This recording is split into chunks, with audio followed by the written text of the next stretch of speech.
today's episode, we're going to talk about how to do competitive analysis. This is for all the stalkers out there. What's up, Eddie? What's up, Xavier? I ain't seen you in like 2 minutes. Yeah, right. I feel like we're kind of just hammering these things out today. Yeah, it's been one of those days, but we got some good content for you today. Great content. You asked him why Xavier keep deepening his voice. I don't know. You want to be Batman? Yeah, you know, I watched the night. I watched Dark Knight. Yeah, it usually happens when you're binging on it. And next day your voice changes. I'm Bane. Do you feel in charge? I thought it was in control. In control. That's what it is. You see, I'm acting crazy. Yeah, you are. It's okay. Let me bring you back to reality. Bring me back to reality. The ultimate checklist. The ultimate. I'm not going to talk about it anymore. They're tired of hearing it. They're tired of hearing it. They still asking for it. So, the ultimate checklist, it's in the link in the descriptions. Yeah, the comments. In the comments. On YouTube. And if it's not there, then I'm going to give out Xavier's personal phone number. You can call him and try to. I'm just kidding. You just message us and we'll get it if it's not working. But get that bad boy. That way you won't have to make all the mistakes that we've made to learn all this good stuff. And it'll get you ahead in your business. And if you've already started, it'll ask you a lot of questions that you might have not asked yourself. Yeah. What about for the people who never listened to us before, the 50% of people that we get new each episode? Oh, the new? Yeah. Oh, what about them? Oh, see, you got to stick around. Eddie don't like the new news. I'm joking. We love the new news. If you're new here, please give us a 5-star review. We would really appreciate that. It really helps us out. If you want to look at some of the products we use, services, software, check out the links in the description. We go from payroll, what we use from there, all this stuff right here. It helps the channel out if you buy stuff from there.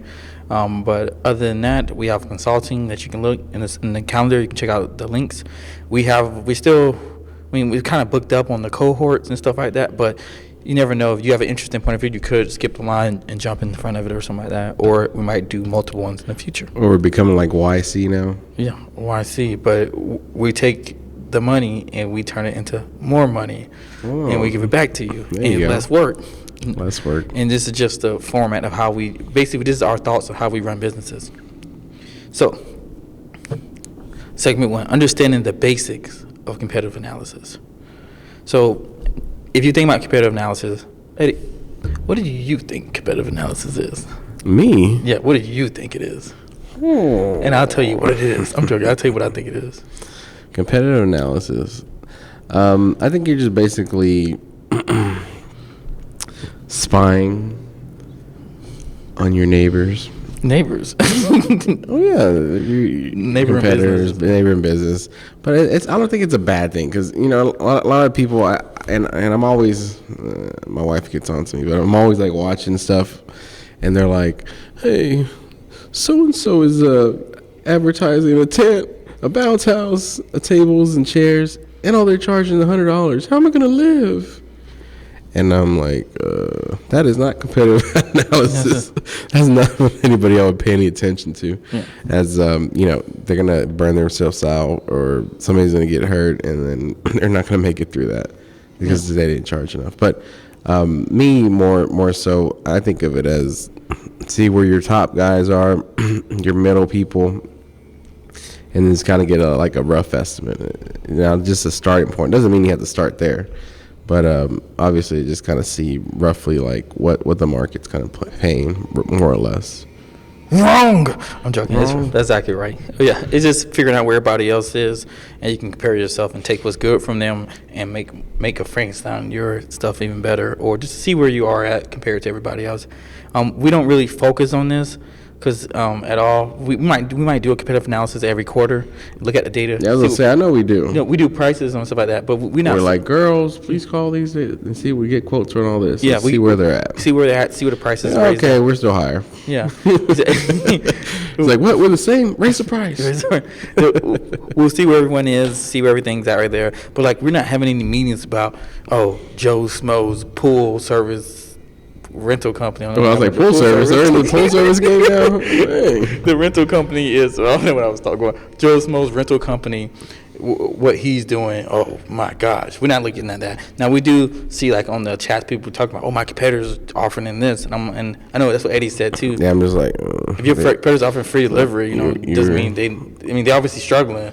If they're offering free delivery, they're trying to get any money in. Yeah, they're probably like, I get no customers is the only way. Yeah, that's their marketing, is the free delivery. The free. Yeah, and on that part, and it's easy to sell free stuff. So in case you're trying to sell free stuff, you need to get away from that. Mm-hmm. But that's it. We just look at it like there. We understand where we are in the market, but we're not judging ourselves off of them either. We're not like, oh snap, Marquis just did this, so we need to do this. We're just understanding the market trends, seeing where the market's going, understanding the pricing behind every single thing, and understand where we are associated with pricing on that part, because we don't want to be the cheapest on stuff right there, and we'd rather be the highest if you're going to be in the market. There's no advantage.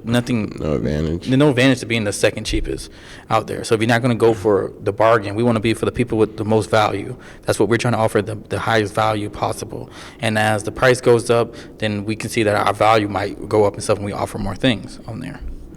So I'm going to hit the stat this time to you. Yes, please. Hit the stat this time. I'm going to hit it real quick. Give me some goods. 61% of marketers say improving SEO and growing their organic presence is the top inbound marketing priority. That is a good stat. What are we talking about?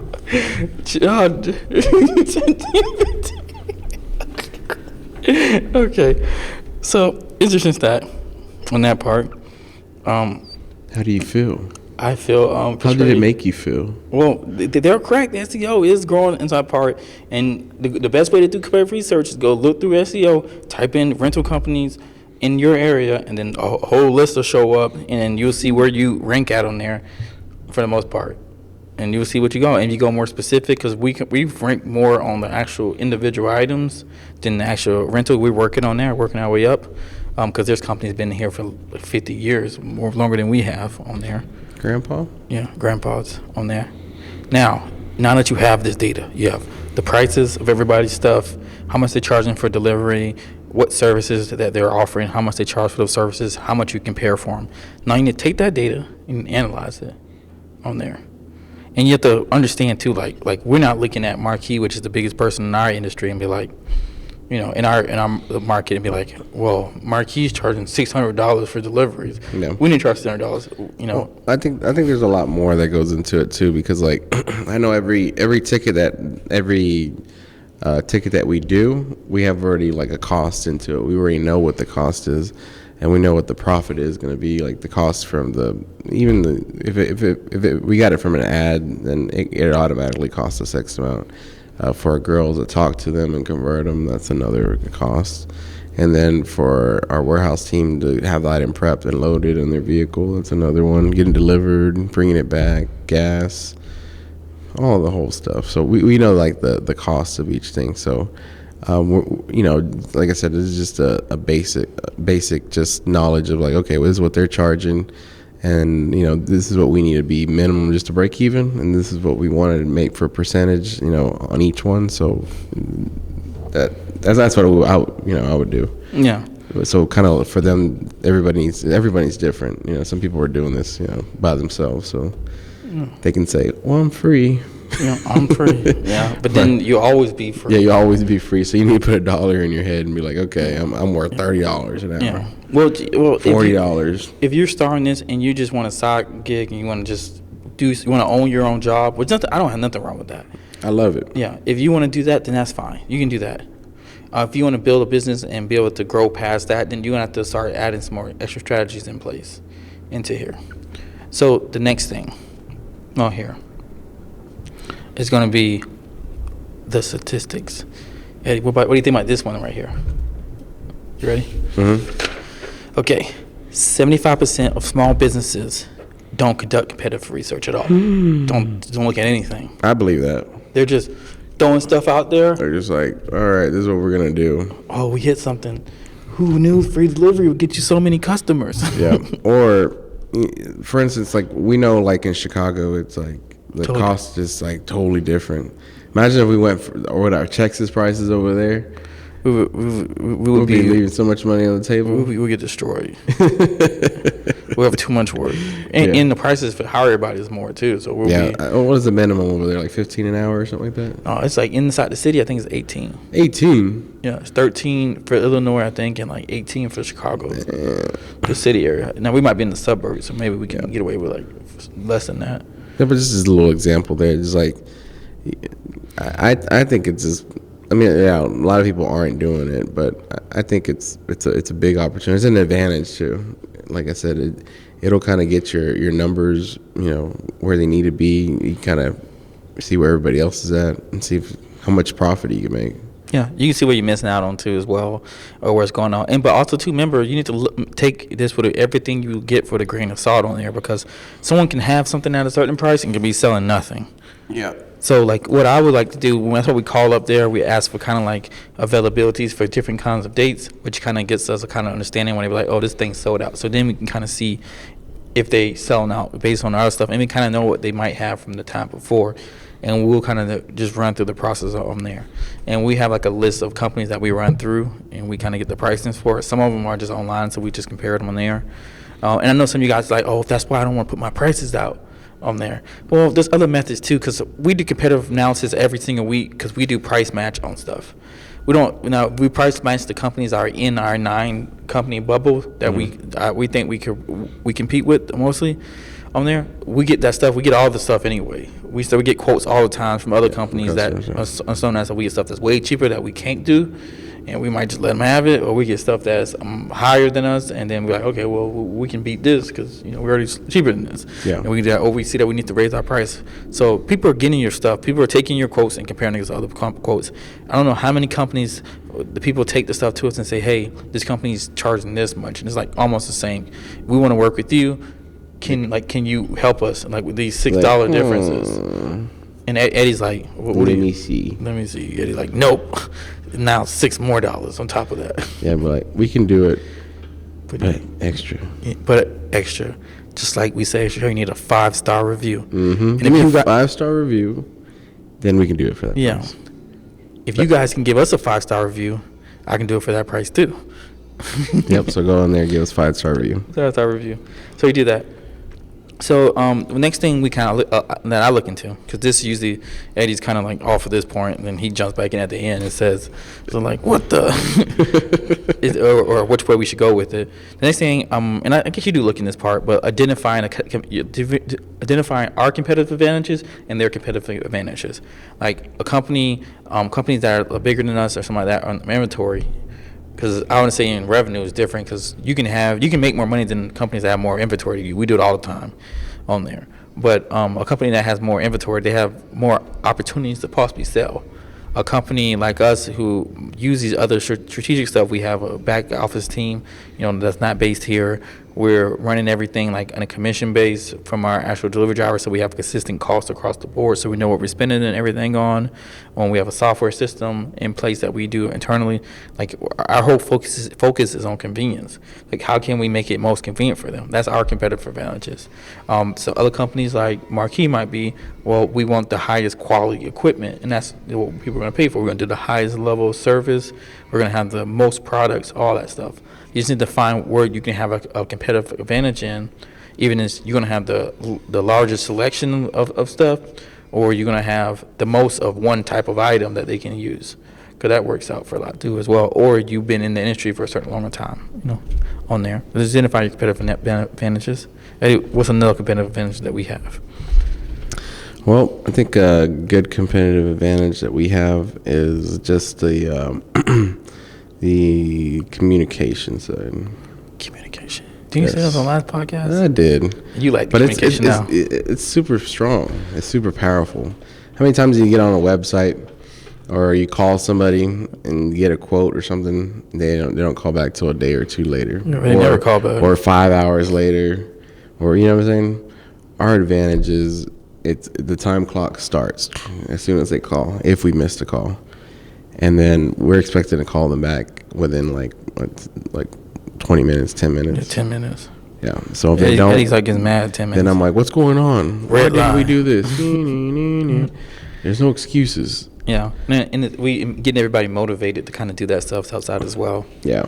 Yeah. So next thing, put in your competitive analysis together. Analysts to work. So practical ways they can use the data that they found, Eddie. So let's go tick for tat until we run out. Okay. All right.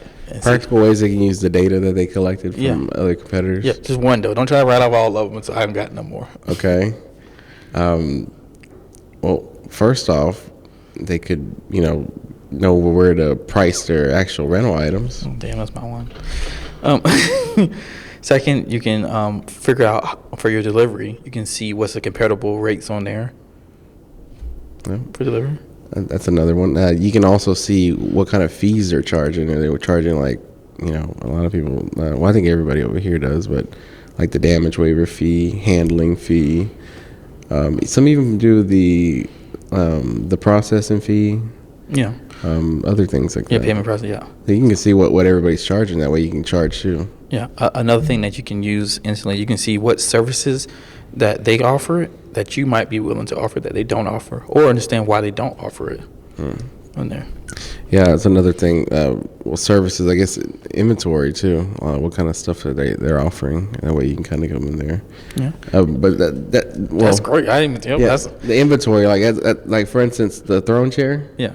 Like our bigger guys, none of them really offers it. And then just recently, one of our competitors started renting out throne chairs. Yeah, they priced and it really high. I think it's because of us. Yeah, they priced it really high though. Yeah, they did, because they want to make sure it's worth it. Yeah, and also too, I think that they don't get it for the same price we get it for.